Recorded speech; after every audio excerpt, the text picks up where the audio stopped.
welcome to South Asia Today, a show that provides you glimpses of South Asia. I'm your host Lipakshi Khurana. Let's begin with the headlines first. Netherlands returns 6 colonial-era artifacts stolen from Sri Lanka.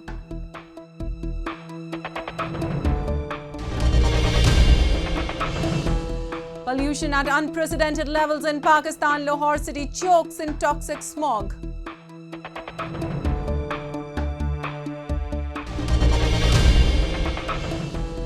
And waste management employees hold strikes against Gilgit-Baltistan administration.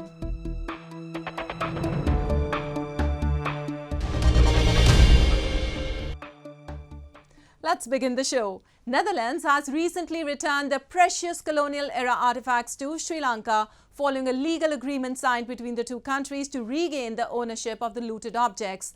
The 6 colonial artifacts were put on display at the Colombo National Museum. The Cultural Minister of Sri Lanka is hopeful of return of more artifacts taken from the country during the bygone era. Let's take a look.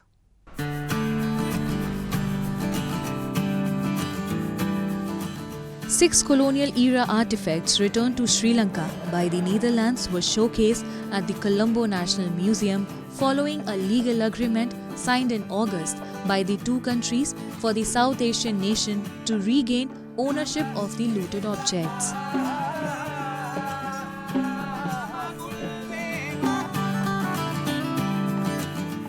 The colonial artifacts include the bejeweled cannon of candy made of bronze, silver and gold seized in 1765 by soldiers of the Dutch East Company and displayed in the Prince of Orange's Cabinet of Rarities and later the Rijksmuseum in Amsterdam.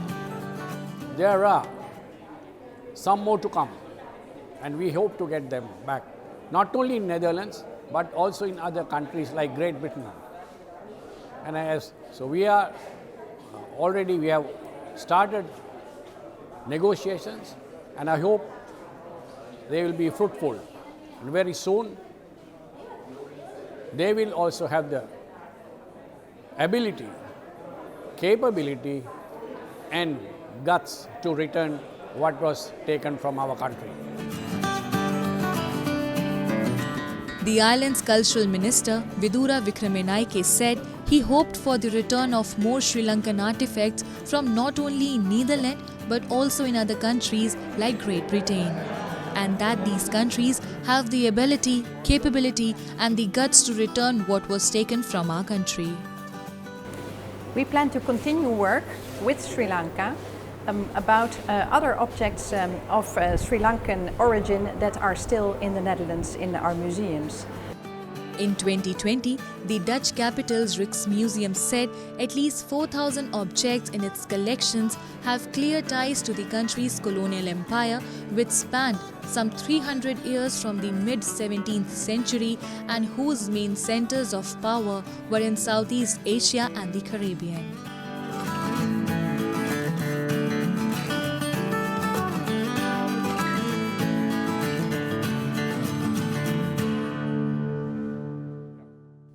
And moving on, Lahore city in Pakistan is battling with toxic smog as pollution levels in the city have touched an unprecedented high.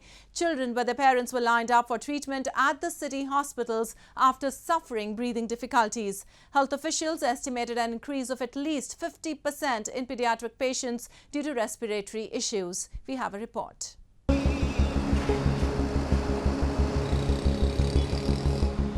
Toxic smog has been choking Pakistan's Lahore city these days. In the packed pediatric emergency room of a Lahore public hospital, parents holding sick children lined up for treatment this week.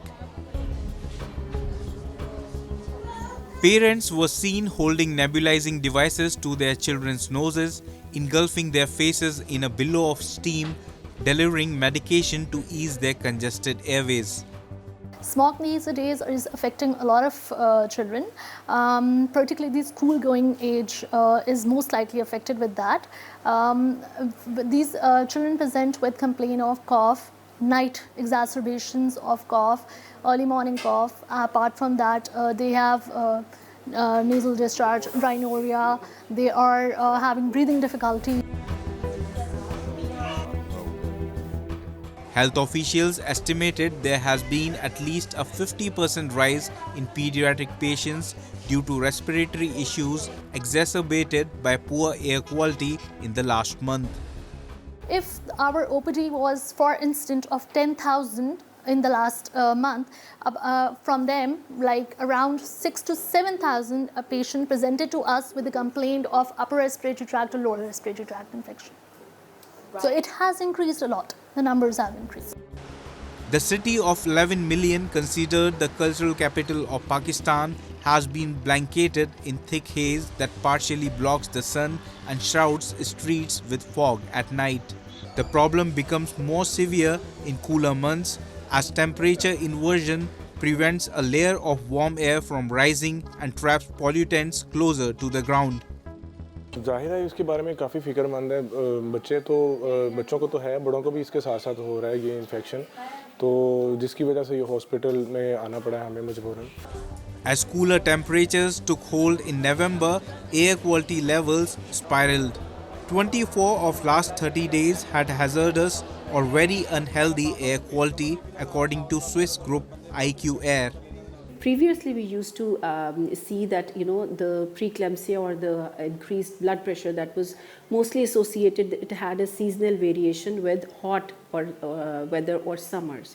But now we're also seeing that more cases of hypertension are coming in winters as well. So we were a bit like concerned, like how is this? There is a shift of high risk of hypertension in winters. Why is it so? So one of the explanation can be that smog could be causing it. The UN Children's Agency says globally outdoor air pollution contributed to 154,000 deaths of children aged below 5 years in 2019. In Pakistan, it is one of the top 5 causes of death among entire population, and young children are the most severely affected along with the elderly. Our pediatric hospitals, they are overwhelmed with burden from the respiratory issues. In any case, the most common cause of infant mortality, obviously we are struggling to have meet sustainable development goals here. The neonatal mortality is mainly driven from gastrointestinal disease and then respiratory disease. 4 partial lockdowns have taken place since the start of November, as well as campaigns to promote masks. Crop burning carried out by farmers to remove remnants of rice crops to make way for wheat was a major contributor to the problem, he said. The poor quality of fuel in vehicles and construction and industrial activity too adds to the increasing pollution. Without costly investments in specialized equipment for farmers, burning could not be fully curbed without risking food security. The provincial government was researching cloud seeding to make artificially induced rain to clear the skies.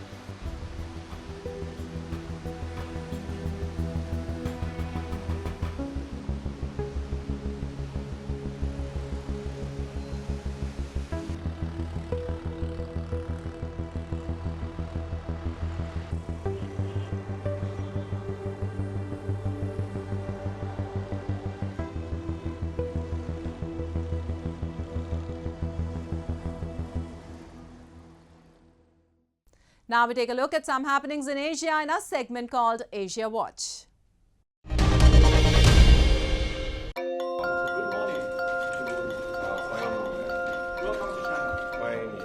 Top EU officials met Chinese President Xi Jinping in Beijing on December 7 for their first in-person summit in 4 years to discuss issues ranging from trade imbalances to Ukraine, with an agenda full of tough rhetoric but light on deliverables. During the meeting attended by European Commission President Ursula von der Leyen, European Council President Charles Michel, and EU Foreign Policy Chief Joseph Borrell, Xi urged the EU to work with China to provide global stability, enhance mutual political trust, and eliminate all kinds of interference in the bilateral relationship. EU officials said the two sides could cooperate more on action to end the war in Ukraine, and to bring humanitarian support to Gaza, with Michael also expressing concern over the increasing tensions in the Strait of Taiwan and the South China Sea, while reiterating that EU recognizes the One China policy. The EU officials will also meet Chinese Premier Li Qiang on their one-day visit. It will be their last chance to get face time with top Chinese officials before the European Parliament elections kick off next year, triggering chances in the bloc's leadership.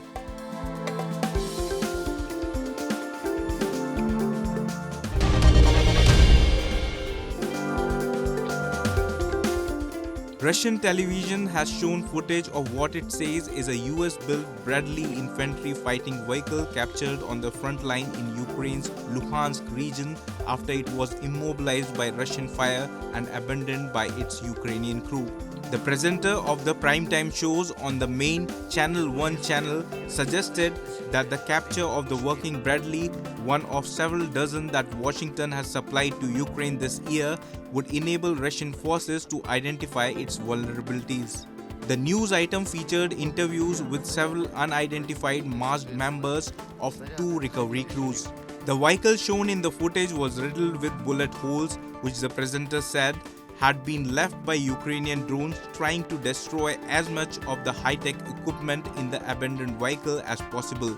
The camera shows stacks of heavy machine gun rounds and yellow-tipped cannon rounds.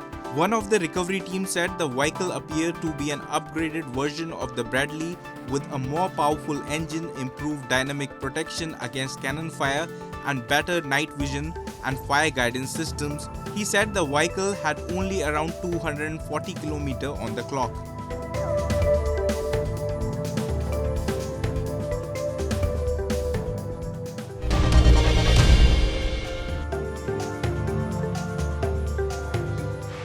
Israeli Prime Minister Benjamin Netanyahu has no strategy for the war and beyond but to remain in power.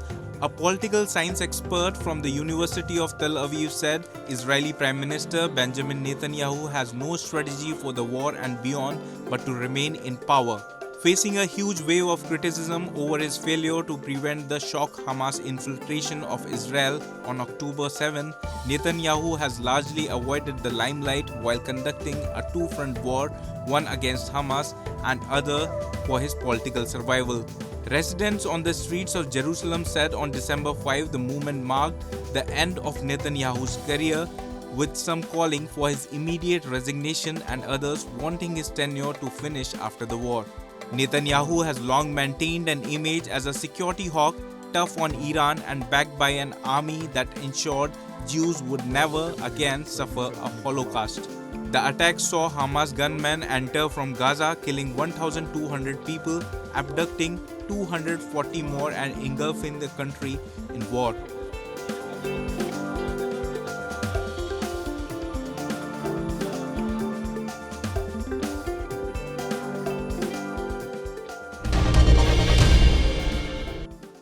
The employees of Gilgit-Baltistan Waste Management Company held strikes in the illegally occupied territory against the administration. They demand their employment should be considered under government service structure and they should receive salaries and benefits at par with other government departments. The employees were recruited under government jobs but do not receive their salaries and incentives as per government service structure for employees. We have a report. The employees of Gilgit-Baltistan Waste Management Company GBWMC held strikes in several districts of the illegally occupied territory against the local administration.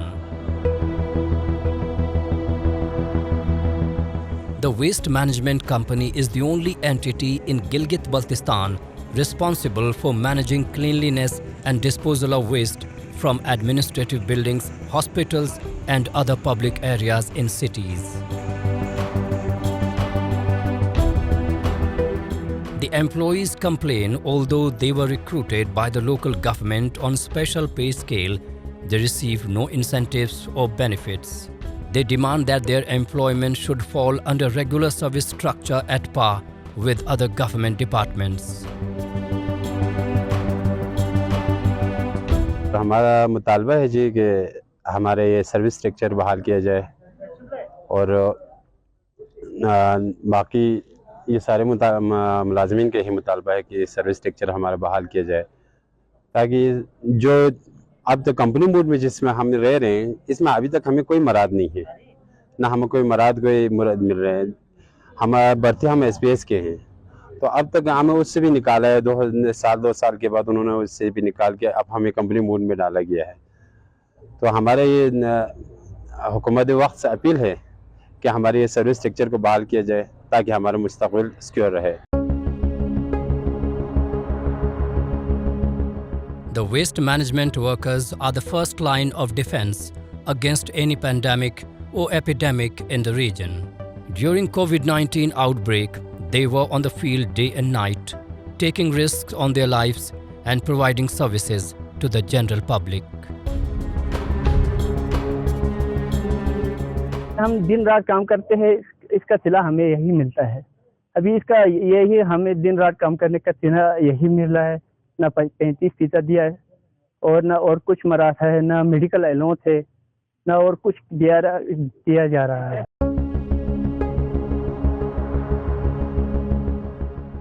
The employees revealed they have to risk their lives on the job and are exposed to diseases, but the government has provided them with no insurance or medical allowances. The employees demand their jobs should be regularized and they should receive all the services and entitled benefits a regular worker receives from the administration. They say they were given employment under the government department, but later they were put under company mode. Company mode खत्म करने service structure देने, हमें service structure की बहुत अहम ज़रूरत है। Company mode बिल्कुल ख़त्म करें, इनके मुतालबे भी यही है। पूरा जीवी में 9 यूनिट है, 9 यूनिट सारे बंद किया हुए कि कंपनी मोड ख़त्म करके हमें सर्विस स्ट्रक्चर दें।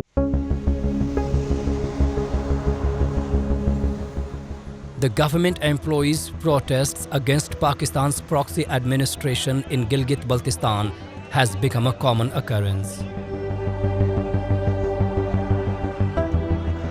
Teachers, doctors and workers in other departments often hold protests against the administration, demanding their pensions, due salaries and other rights. Till now, the apathetic administration has paid no heed to the prevailing issues of government employees.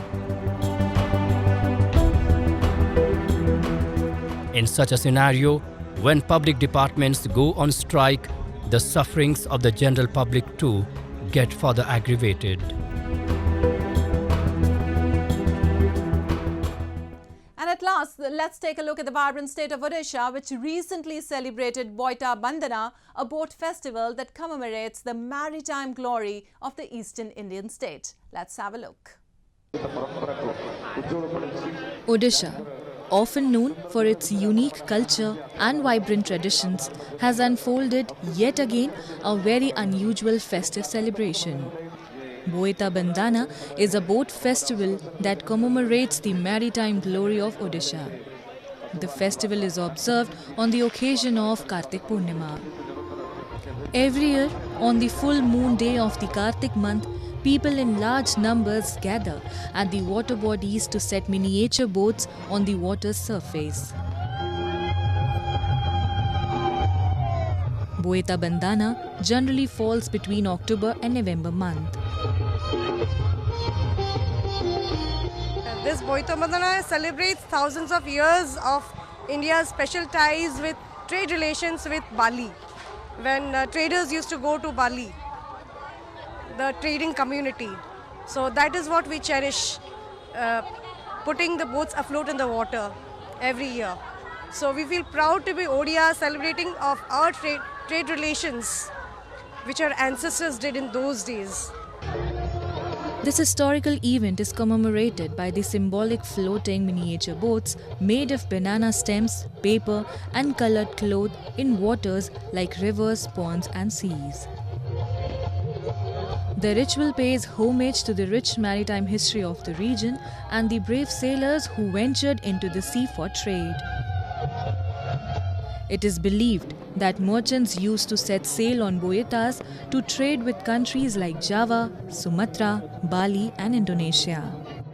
The festival is rooted in the historical significance of Odisha as a major maritime power in ancient times. The decorated miniature boats are set afloat with offerings of lamps, flowers and prasad as a gesture of remembrance and gratitude to the sea god Varun.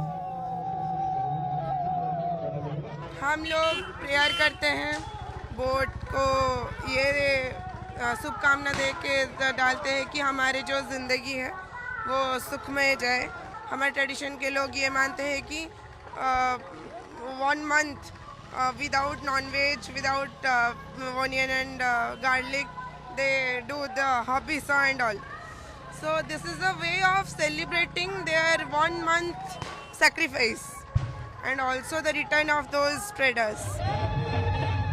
Festivals like these showcase India's rich and unique traditions cultivated for years in every corner. Meanwhile, they also give people a break from everyday chores and an opportunity to connect with their families and friends. And it's time for me to wrap up today's episode. We'll be back next week at the same time. This is Lipakshi Khurana signing off on behalf of the entire production team of South Asia Today. Goodbye and take care.